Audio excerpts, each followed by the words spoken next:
What's up guys, welcome back to Elderwood Games. Thomas here, and this week taking a little bit of a break from 40k just to kind of talk about Magic the Gathering. Basically, as you guys may know, right now there's a lot of stuff going on with 40k, all of 11th edition, and all that stuff is getting well underway, and as of the time of recording, tomorrow is when basically all the rules and everything get released for pre-order. And I am excited about that, and I do plan to go and pick some of that stuff up.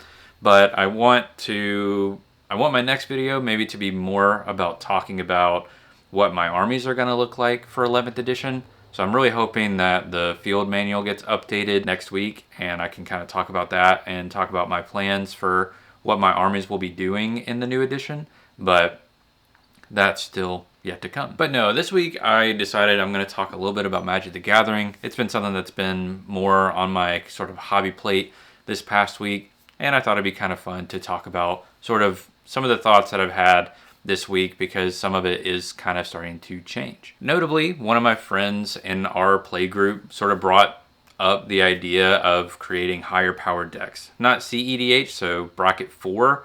If you're familiar with the bracket system, bracket 4 is optimized. This means that your deck has a plan and it's going to do it 9 times out of 10 unless it gets stopped, and has some amount of countermeasures if it does get stopped to be able to still win the game. Basically, it's just shy of competitive, but the only difference between bracket 4 and bracket 5 is the meta lists. I do believe that bracket 4 can punch up into bracket 5, but it's not very common, and you will find yourself falling short because of the amount of interaction that we see in bracket 5. And I totally understand my friends want to go into higher power. I was like that a while ago when I was more into Magic the Gathering. I found myself kind of constantly pushing my decks a little bit further, a little bit further, a little bit further. And there is one caveat to this, and we are going to be doing these as proxies. Obviously, everyone's got limited budgets and that sort of thing to be able to put towards this, and for us to be able to play a higher power, it makes sense for us to use proxies. Of course, we're the type of people within our own group, we have proxied stuff before. Some of my friends will use proxies to test out new decks that either haven't been released yet, or test in some upgrades that they're considering buying but haven't fully pulled the trigger yet. And I'm cool with that and that sort of thing. Obviously, outside of, local game stores or, overall organized play, proxies, I could really care less. I personally like playing with actual, my actual cards for my collection. And to me, that's a fun way to sort of restrict myself, because if I need to buy new stuff, I have to limit that budget-wise, right? So proxying is like a whole other discussion, but I truly believe if your play group's cool with it, proxy away.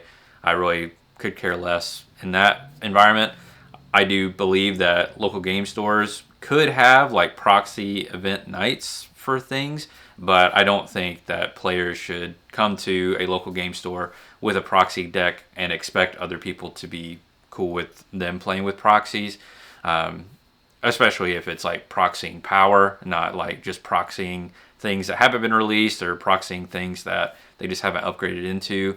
But nonetheless, that's kind of my thoughts on proxying. But looking at bracket 4, it does increase power quite a bit, and we are going pretty tuned with it. So we will be looking at some pretty high powered stuff. And it kind of got me thinking on like, what power level am I really going to be playing? Like what's the power level that I personally prefer? And I definitely think before it would have been bracket 4. I probably would have been all over bracket 4 and building as optimal decks I could with my collection then. And especially if I had basically played without a hiatus and just like slowly upgrading my stuff over time with new sets, I do think a lot of my decks would be in more of that bracket 4 environment, just because I wouldn't have lost that like hobby time and that like improvement of my collection over time. And likely if I had been playing, I would have been upgrading even further, and that's just where I probably would have ended up. But where I am now, a lot of my cards are older. I have about a 5-year gap in Magic, and so there's about 5 years of Magic that I just don't really have in my collection. And because of that, a lot of my stuff is a little bit underpowered. And I think that's actually okay. We typically play more in like the bracket 3 sort of arena, maybe dipping into bracket 2 and a little bit into bracket 4, just with some decks that I have. But I think it's fun. I like just kind of going and hanging out with my buds, having a good time, just slinging spells. You know, we typically go to pre-release for some of the sets. I don't think I'm going to go to Marvel, but you guys know my thoughts on Universes Beyond, so that kind of makes sense. I'll do pre-release for the in-universe stuff, and then sometimes they'll do the Universes Beyond pre-releases and that sort of thing, and you know, get their fill of that. And that's totally cool. I think a couple of them are picking up the Marvel superheroes decks and probably some stuff with that set as well, because a few of them are pretty big Marvel fans. I am as well, but it's just none of it's really like calling to me right now. So we'll see how I feel as the set gets released and more of the cards enter into our games, how I might change that opinion. But for me, I think bracket 3 is going to be sort of my home. I think there's a lot of freedom in bracket 3. You're not really as pressured to be playing the quicker stuff for bracket 4, but you are building a more optimized path for your deck. You're adding more synergistic cards into it, so you're out of bracket 2 and out of bracket 1, but also like if you wanted to play bracket 2 you could, and if you wanted to bring bracket 4 and sandbag a bit you could also do that, and that's why I kind of like bracket 3. I don't know what your guys' thoughts might be on that, how you guys interact with the bracket system. Back in my day, we had basically a power scale, and it never really worked. Obviously, like you were trying to judge it out of 10, and it was like 10 is EDH, and 1 is just like 99 cards and a legendary creature that you just like pulled from your collection, and everyone was a 7. That was sort of the joke, is like everything was a 7, because no one wanted to admit that their deck was really strong and potentially not get players to play, but they also didn't want to admit that their deck might not be so good. So like everyone was a 7, and you know, it worked well enough. I think oddly it kind of made it almost more fun in a weird way, because the people that knew they had power wouldn't play that if they knew their opponents didn't have power. And you had the occasion where like someone brought a scary commander and it was weak, and then you had the occasion where someone brought a weak commander and it was really strong. And it just kind of felt more like, hey, it felt kind of like kitchen table magic. I know that's a term that a lot of people use, but I kind of like that sort of era of Magic. I think when it got into sort of like the late teens, like 2018, around that time, that was when, you know, Wizards really started pushing a lot of commander design into everything.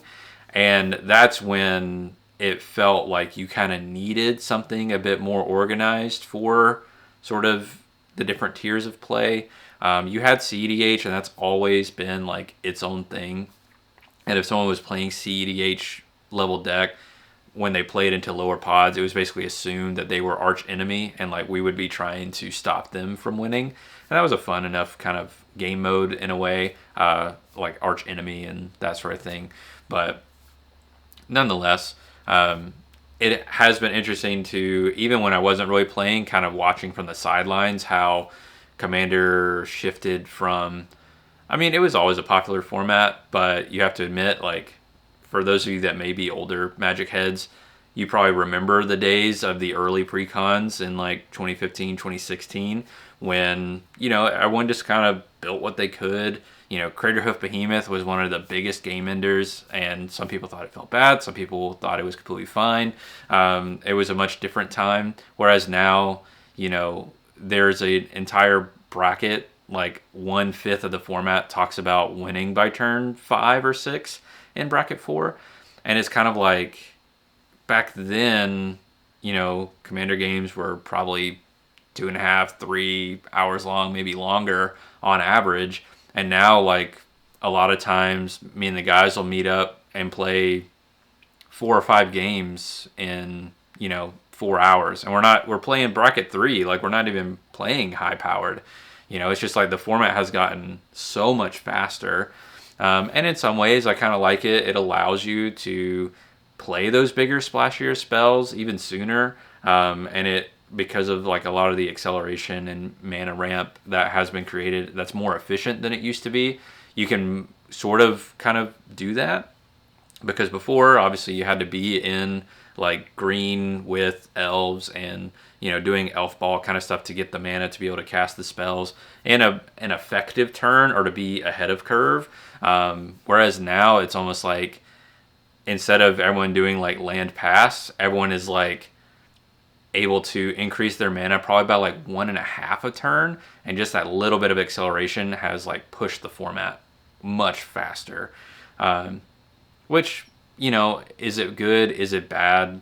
That's not really for anyone necessarily to say. I think it all just is personal preference. And I think the bracket system allows us to sort of have more agency over the power of decks that we choose to do. So one kind of nuance of bracket 3 is that it limits the number of game changers that you can have. So these are effectively the similar power level as like restricted cards in other formats. But only being able to have up to 3. Personally, I don't really run that many, if any, in my decks, just because like some of them are cards I already have, but I just find it a little bit annoying at times to run them. There's a lot of triggers you have to keep up with and that sort of thing. So typically, like, I reserve those for my more of my bracket 4 stronger decks, and I just build kind of whatever I want with what I have in that bracket 3 kind of arena. And I kind of like that. Bracket 3 is nice and comfy. I think it probably is, I would guess, probably the most common bracket among Commander players, just because it's kind of the most open range in some degree. I mean, obviously bracket 4, it's optimized. You have no deck building restrictions. So like it feels like that would be a wider range, but in reality, because if you have access to the game changers, you're probably going to be playing them as much as you can. So that probably already fills like 4 or 5, maybe even more slots, depending on your sort of direction with the deck. So that part's already solved. Plus like the staples that come forward, because you're obviously still going to be running like your command towers, your soul rings, your arcane signets, probably your other 2 mana signets as well. So it's like your mana package is already sort of built out into 4. So it's kind of like there's less room after all of that. And then bracket 4 also, because it has the turn expectation, you're sort of driven to play cards that will get you to that turn on that quicker turn. Whereas like 3 doesn't really have that restriction. It's kind of like most games are going to be less than 10 turns, like always. As far as like number of turns go, bracket 3 is meant like everyone gets 6 turns and then people will start winning. And I feel like that's like pretty normal for our play group, at least. And I felt like even when I was playing before, we were probably like going off turn 6 or higher. And I feel like that's a pretty good place to be, maybe. I don't know. I think sometimes I would like it to be maybe a bit longer, so that way people can sort of have more time to do stuff. It feels like now, if you're not advancing your board on like turns 1 and 2, you're just out of the game, and there's not really anything you can do to catch up. And I kind of miss where someone could miss a couple land drops, or someone could just like not have a play for a turn or 2 and still be able to get in and get the win in later. And it just seems like we're in an era where that's just not really something that can happen. So we're kind of having to take our pet cards out of the higher CMC and kind of crunch in on these like 0 to 4 mana things to be able to really keep up to pace with everything. So I don't know, at least right now, I'm a bracket 3 player. To be honest, I could potentially see myself falling into bracket 2 eventually, just because as this game evolves, obviously we're looking at 6+ sets a year. Every set is Commander legal. We're gonna be having a ton of different ways to build our decks and kind of work with our decks and that sort of thing. And I could see the brackets changing over time, and eventually my like comfortable bracket 3 will eventually become bracket 2, and maybe eventually my bracket 2 becomes bracket 1, and like we're just in a place where the game is so streamlined and so optimized that it's just like 4 different levels of CEDH and then all the rest of us. But that's kind of my really long spiel ramble about Commander and just the format in general. I hope you guys enjoyed it. I'd love to hear your thoughts on Commander and the bracket system in the comments down below, and sort of if you agree with me, if you disagree with me, I'd love to hear it and have a little bit of conversation down there. But thank you guys so much for watching. I look forward to some more Warhammer content probably next week, and I'll see you all in the next one. Bye guys.